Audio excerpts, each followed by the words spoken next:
Hello, beautiful souls. Welcome back to the Lift Oneself podcast. I'm your host, Nat Nat, and today we're diving into something that's been showing up in so many of your messages: boundaries.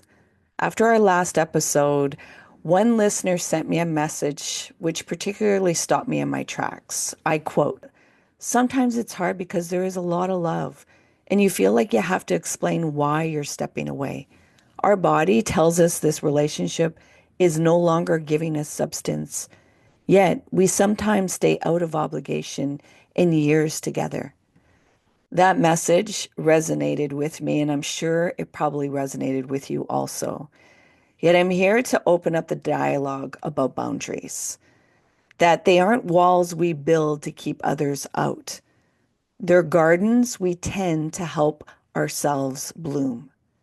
Today, we're reframing boundaries completely, not as rejection, yet as the ultimate act of self-love. When you hear the word boundaries, what comes up for you?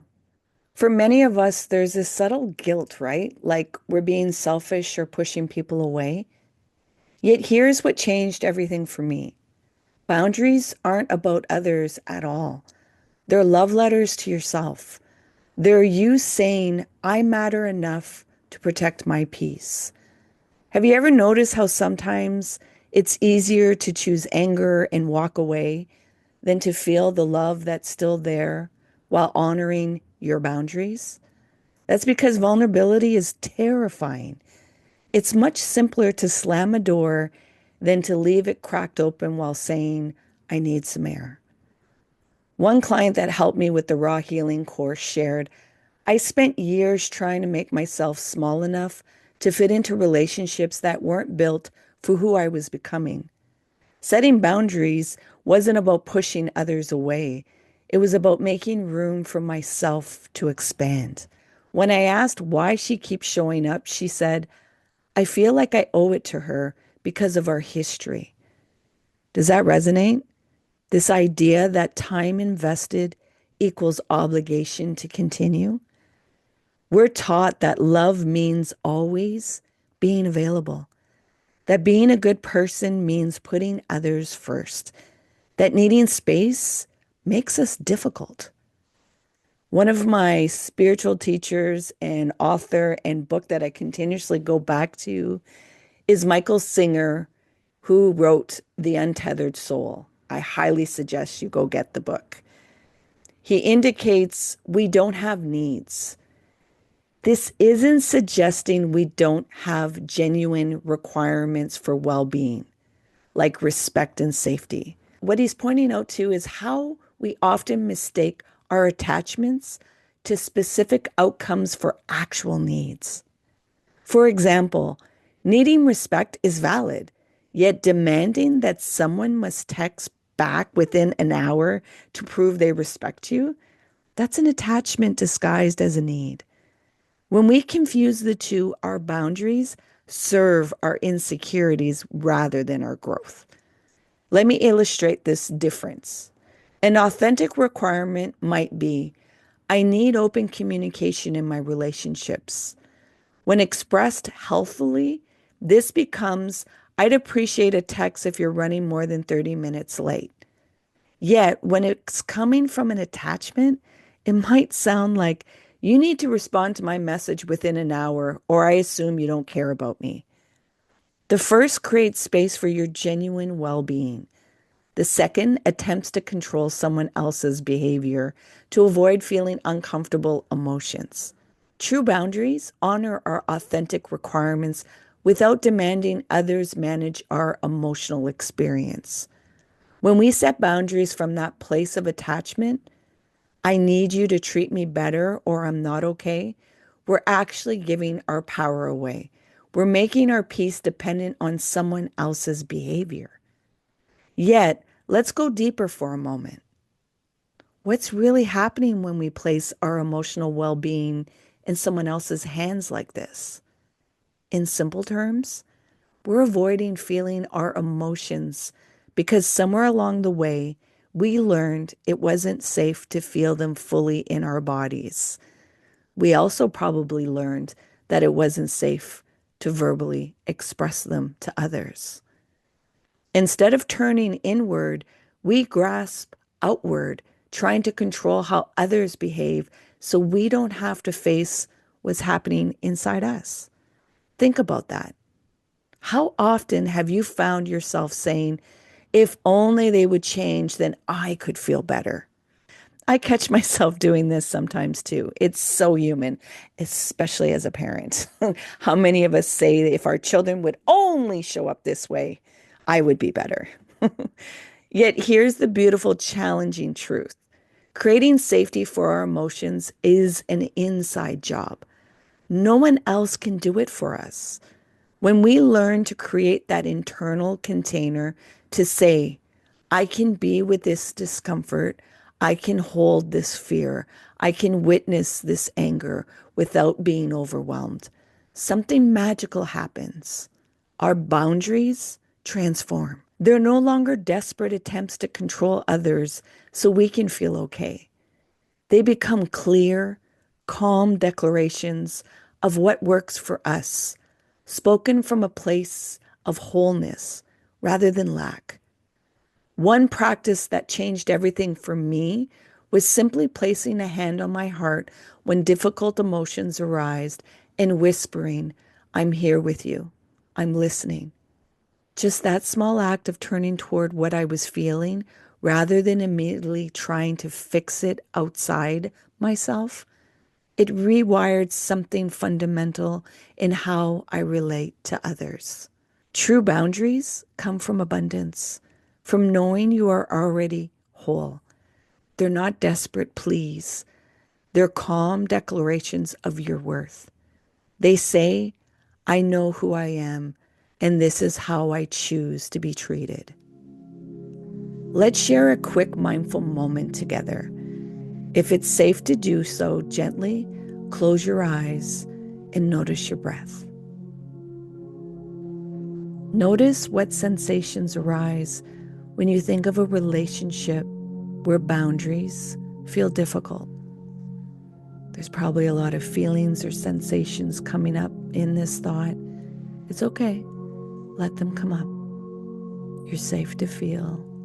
You're safe to let go.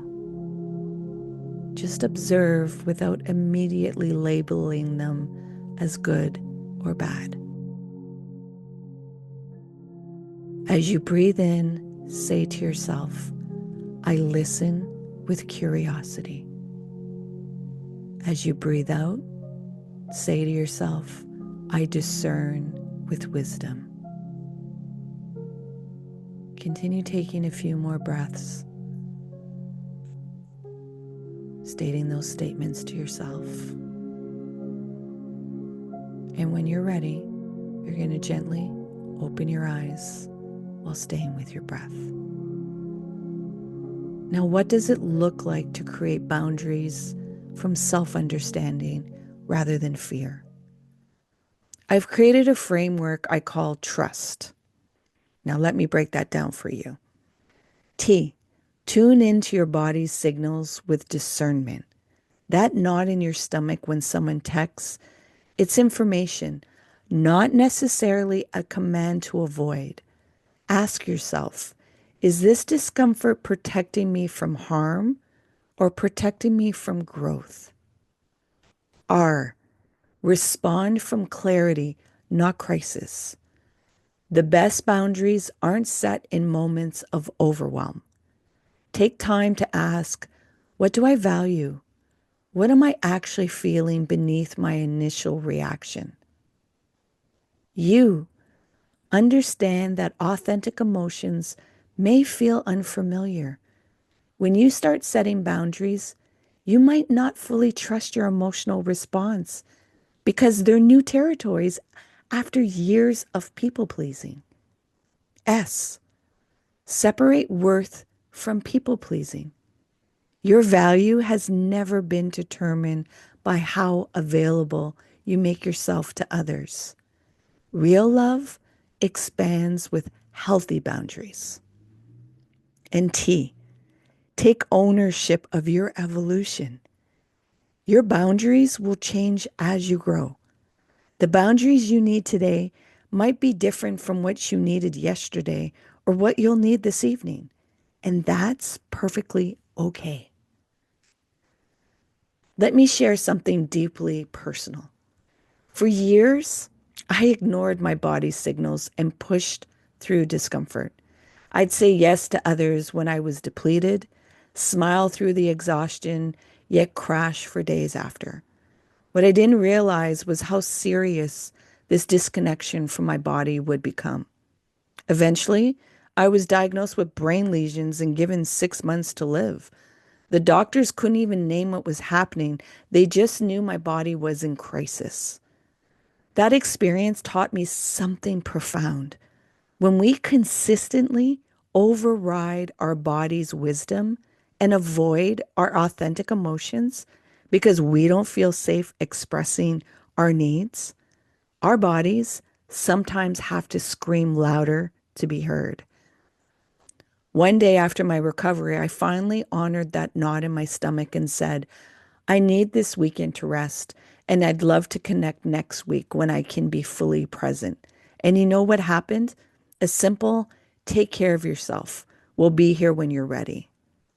Here's where discernment matters. That same knot shows up when I need to have difficult conversations that help me grow. The trauma I experienced as a child has separated me from recognizing the difference between protective discomfort and growth discomfort. The key is developing a relationship with your feelings when you can distinguish between this hurts because it's wrong for me and this is uncomfortable because I'm growing. Sometimes the most loving thing we can do is release connections that no longer serve either person's growth. And other times it's staying present through discomfort as we build more authentic connections. The key is to being able to communicate. When someone repeatedly crosses our boundaries despite clear communication, try this language. I've noticed this pattern happening several times. I value our relationship and I need to step back when this occurs. I'm open to reconnecting when we can address this pattern together. I've created a resource called the Trust Framework for Loving Boundaries, with journaling prompts to help you distinguish between different types of discomfort. Download this free guide at LiftOneSelf.com/boundaries. If you're ready to dive deeper, the Raw Healing course is open. Put your email address so that you can get more details. Go to LiftOneSelf.com/raw healing. Remember, true boundaries aren't rigid rules. They're flexible containers that help us show up authentically in each moment and learn how to be in relationship with ourselves and others. Before we wrap up today, I want to invite you to join me for our next episode where we'll be taking this journey even deeper. We've talked about how boundaries are really about trusting ourselves enough to honor what we feel. Yet, what does that trust actually look like in practice? How do we distinguish between the voice of fear and the voice of intuition? How do we create our own authentic path when there's so much noise telling us who we should be? Next episode, we'll explore the art of trusting ourselves, creating our path when there's no roadmap. I'll be sharing some powerful practices that have helped me and my clients move from second guessing ourselves to standing firmly in our own wisdom, even when that wisdom doesn't look like anyone else's. And I'd love to hear from you. What's one situation where you struggle to trust yourself? Share your thoughts on our Instagram at LiftOneSelf, or send me a voice message in our DMs. Your question and experiences might just be featured in our next conversation. Help the community grow. Until next time, please remember to be kind and gentle with yourself. You matter. Hey, you made it all the way here. I appreciate you and your time. If you found value in this conversation, please share it out. If there was somebody that popped into your mind, take action and share it out with them. It possibly may not be them that will benefit. It's that they know somebody that will benefit from listening to this conversation. So please take action and share out the podcast. You can find us on social media, on Facebook, Instagram, and TikTok under LiftOneSelf. And if you want to inquire about the work that I do and the services that I provide to people, come over on my website, come into a discovery call, LiftOneSelf.com. Until next time, please remember to be kind and gentle with yourself. You matter.